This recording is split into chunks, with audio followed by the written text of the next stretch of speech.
말기 암 환자인 아내를 살해한 70대 남성에게 최근 징역 7년형이 선고됐습니다. 이 남성은 아내의 고통을 덜어주려고 했다고 말했습니다. 이런 간병살인으로 한 해 평균 16명이 생을 마감합니다. 절반 이상이 가족 범행입니다. 초고령 사회 간병지옥이란 말까지 나오면서 조력 존엄사에 대한 관심도 커지고 있습니다. 말기 환자가 자신의 의사에 따라 약물 주입 등의 방법으로 생을 마감하는 걸 뜻하는데요. 국민 10명 중 8명 이상이 합법화에 찬성한다는 설문조사 결과도 나와 있습니다. 존엄하게 죽을 권리를 찾아 심지어 스위스까지 향하는 경우도 있습니다. 진선민 기자가 취재했습니다. 고 조순복 씨는 생전에 유방암이 뼈까지 전이돼 칼로 쑤시는 듯한 통증에 시달려왔습니다. 고통에서 벗어나고 싶다는 고인의 의사를 가족들은 말릴 수 없었습니다. 사람은 다 한 번 나면 가게 돼 있단다. 너무 슬퍼하지 말고 조금만 울어라. 조 씨는 결국 외국인에게도 조력 존엄사가 허용된 스위스에 가서 생을 마감하기로 결정했습니다. 조 씨의 딸도 복잡한 신청 절차를 거쳐 어머니의 마지막 여정을 함께했습니다. 우리나라에 이런 제도가 있으면 가족들에게 둘러싸인 채 자기 집에서 편안하게 마지막을 맞이할 수 있을 텐데 굳이 스위스까지 가야 하는. 5년 전 치료가 불가능한 척수염 진단을 받은 이명식 씨. 우리나라가 조력 존엄사를 허용하지 않아 기본권이 침해됐다며 헌법 소원까지 냈습니다.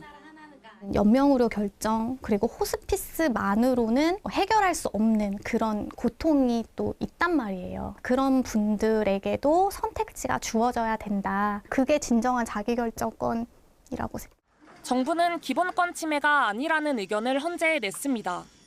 조력 존엄사가 허용되면 생명 경시 풍조가 만연할 우려가 있고 사회적 공감대가 형성되지 않았다는 이유를 들었습니다. 헌법소원 재판과 별도로 조력 존엄사 법안도 국회에 발의돼 있습니다. 종교계와 의료계의 반대 목소리가 큰 상황이어서 존엄하게 죽을 권리에 대한 사회적 논의가 필요한 상황입니다. KBS 뉴스 진선민입니다. 서구 사회는 이미 오래전부터 스스로 죽음을 선택할 수 있는 권리를 놓고 고심해왔습니다. 몇몇 국가들은 일찌감치 조력 사망이나 안락사를 허용해왔고 이런 죽음의 법제화에 동참하는 나라가 늘고 있습니다. 하지만 법적, 윤리적 논쟁도 여전합니다. 이어서 안다영 특파원이 보도합니다. 평생 정신질환을 앓다가 안락사를 선택한 20대 네덜란드 여성입니다. 세계 최초로 2001년부터 안락사를 허용한 네덜란드. 의사가 환자에게 직접 약물을 주입하는 안락사와 의사가 처방한 약물을 환자 스스로 주입하는 조력 사망을 모두 허용하고 있습니다. 벨기에도 비슷한 상황인데 2014년부터는 미성년자 안락사까지 합법화했습니다. 오래전부터 조력 사망을 폭넓게 허용해온 스위스는 세계에서 유일하게 외국인의 조력 사망을 받아주는 국가입니다. 최근엔 캡슐에 들어가 버튼만 누르면 질소가스가 나와 5분 안에 숨을 거두게 되는 조력 사망 캡슐까지 나왔습니다. I pretty much believe that it's like falling asleep at night in your own bed when you are seeking your dreams. 이를 두고 존엄한 죽음을 돕는 기기라는 의견과 너무 쉽게 죽음을 조장한다는 비판이 엇갈리며 논란이 일고 있습니다. 최근 몇 년 사이 여러 서구 국가들은 조력 사망이나 안락사를 허용하는 방향으로 가고 있습니다. 영국에서도 지난해 말 조력 사망 합법화 법안이 하원을 통과했고 프랑스도 조력 사망 법제화를 추진 중입니다.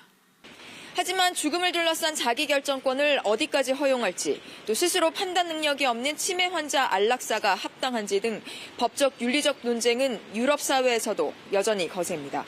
파리에서 KBS 뉴스 안다영입니다.